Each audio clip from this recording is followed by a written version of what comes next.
अस्सलाम वालेकुम स्टूडेंट्स, आज हम जमात दहम का मज़मून पढ़ेंगे उर्दू और इसमें आज का हमारा उन्वान है मैदान करबला में गर्मी की शिद्दत। मैदान करबला में गर्मी की शिद्दत स्टूडेंट्स एक नज़म है जो लिखी है मीर अनीस ने। ये आपकी क्लास दहम की जो उर्दू की दरसी किताब है इसके सफ़ा नंबर 116 पे ये नज़म है।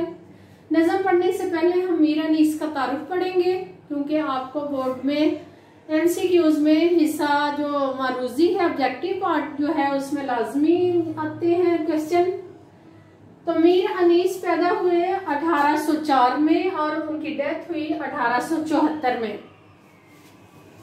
ये लाजमी MCQ आपको आता है किसी न किसी शायर या मुसन्नफ की या तो तारीख पैदाइश के हवाले से ये सवाल आ जाता है या उनकी तारीख वफात के हवाले से आता है, आपने दोनों याद करना है।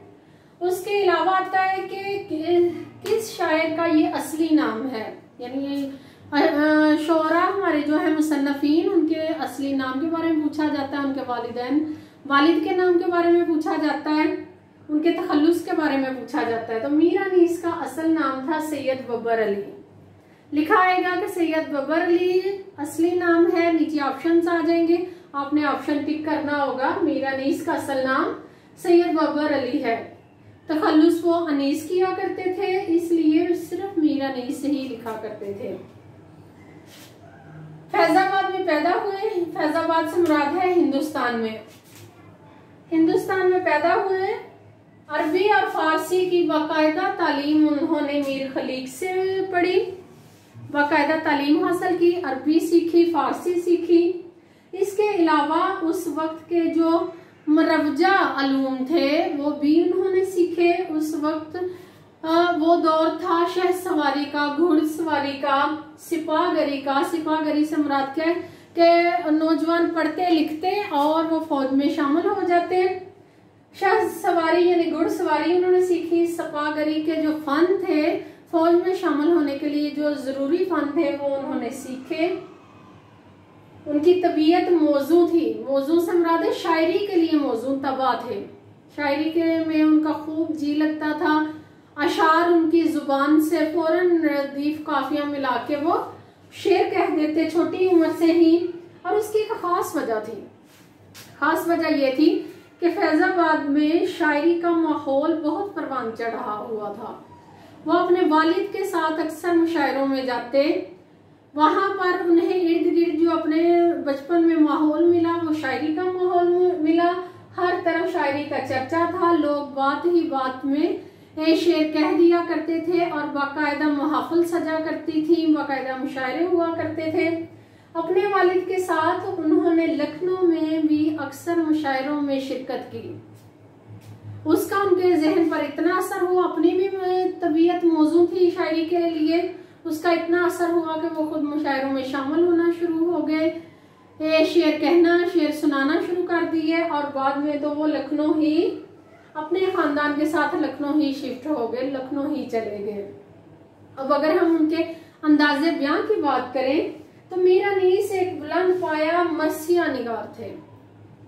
उर्दू अदब की हम सारी तारीख देखें उर्दू अदब में तो हमें जो एक चमकता हुआ सितारा मरसिया गोई के हवाले से मिलता है वो है मीर अनीस। स्टूडेंट्स में मरसिया से मुराद है कि किसी के फौत हो जाने पे, किसी के मरने पे और उसके मुतल्लिक दुख की एक दास्तान बयान करनी, चाहे वो छोटी नज़म में हो चाहे वो बड़ी नज़म में हो। ये अलग बात है कि मीर अनीस ने जो मरसिये लिखे वो कोई भी 150-200 बंद और अशार से कम नहीं थे, बहुत तवील मरसिया लिखा करते थे। एक बुलंद पाया मरसिया निगार है। अगर उनके मरसिया में उनके अंदाजे बयां को देखें जो मरासी उन्होंने लिखे उनमें सोजो गुदाज, किरदार निगारी, जज्बात निगारी और मंजर कशी, ये उन्होंने एक रुझान दिया, एक ट्रेंड दिया आने वालों को कि मरसिया ऐसे लिखा जाता है। बाज लिखने वालों ने तो लिखा कि वो मरसिया निगारी के अपने ही स्टाइल के वो मौजद भी थे और खातम भी थे। बहुत से उर्दू अदब में बहुत से मरसिया लिखे गए, लेकिन जैसा मरसिया मीर अनीस लिखा करते थे और गाया करते थे, उनकी आवाज बहुत अच्छी थी, मरसिया वो गाया करते थे और समा बन जाता था। सारी की सारी महफिल एक खास ही मंजर पेश करना शुरू कर देती थी जब मीर अनीस मरसिया गाया करते थे। कादरुल कलामी की दलील है उनके मरसिये। जब हम उनके मरसिये पढ़ते हैं उसमें जैसे ही मंजर कशी की जाती है, जैसे जज्बात निगारी, किरदार निगारी यानी किरदार पेश किए जाते हैं, जैसे वाकयात बयान किए जाते हैं, उससे हमें समझ आती है कि उन्होंने ये सोच सोच के नहीं लिखे, उन्हें अपने कलाम पर पूरी कुदरत हासिल है। उनकी जुबान से जो अशार हैं वो बहते जाते हैं, रवां रहते हैं। जैसे पानी रवां होता है, पानी को रोकने के लिए खास ताकत चाहिए, इस तरह जो कादरुल कलाम शायर है उसकी जुबान से भी जो अशार ऐसे निकलते हैं जैसे पानी बहता है। तो कादरुल कलामी की दलील है उनके मरसिये, वाकयात और जज्बात के नहायत खूबसूरत मुरक्के पेश किए। स्टूडेंट, ये लफ्ज जो है मुरक्का से मुराद है कि वाकयात निगारी का एक पूरा वाकया बयान करना जिसमें तमाम इस्लाहात शामिल हों सारी। उसमें एक लफ्ज होता है इस्तिलाह और एक लफ्ज होता है इस्लाह, जिसमें मुरक्के से मुराद है कि जिसमें तमाम वाकयात उसमें इतनी खूबसूरती से बयान हो कि वो ऐसे लगे जैसे ये शायरी का एक गुलदस्ता है। मरसिया पढ़ने का अंदाज ऐसा होता था कि समा बन जाता था। मारूफ मुहक्कक हाफिज महमूद शेरानी के बकौल वो उनके बारे में कहते हैं कि मीर अनीस जो थे वो अकलीम मरसिया गोई के शहनशाह थे, कि जैसे मरसिये मीर अनीस ने लिखे ना उनसे पहले कभी किसी ने लिखे ना उनके बाद लिखे।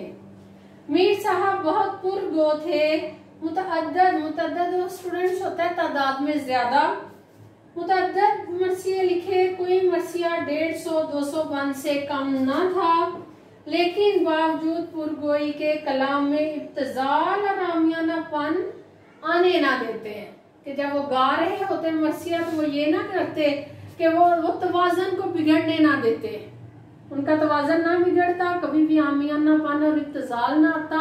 यानी वो लखनऊ में रह के लखनवी दबस्तान में रहते हुए या लखनवी दबस्तान का हिस्सा होते हुए वो जब शायरी करते तो उसमें जो आम खामी थी लखनवी दबस्तान की, जो उसमें इब्तिजाल होता था, आमियानापन से मुराद है एहलाक से गिरी हुई बातें जो होती थी, वो मीर अनीस की शायरी को छू कर भी ना गुजरी। उन्होंने इंतहाई सलीके के साथ इंतहाई अच्छे तरीके से उन्होंने अशार ऐसे पढ़े कि जो जिस सिंफ़े शायरी में, जिस शायरी की सिंफ में वो शायरी करते उससे बिल्कुल भी बाहर ना निकलते, उसकी हदूद को बिल्कुल भी वो छोड़ते नहीं, उसमें ही शायरी करते। उनकी कुताब अगर देखी जाए तो इंतखाबे मरासिये अनीस के मरसिये, रुबायात अनीस, ये पाकिस्तान में उनके अहम कुतब हैं जो उनकी शाया हो चुकी हैं। अगर भारत में हम देखें तो अनीस के सलाम नामी ये भारत में शाया हुई। मीर अनीस की जो हम कल के लेक्चर में जो हम नज़म पढ़ेंगे वो मैदान करबला में गर्मी की शिद्दत है, जो उनकी तवील नज़म है।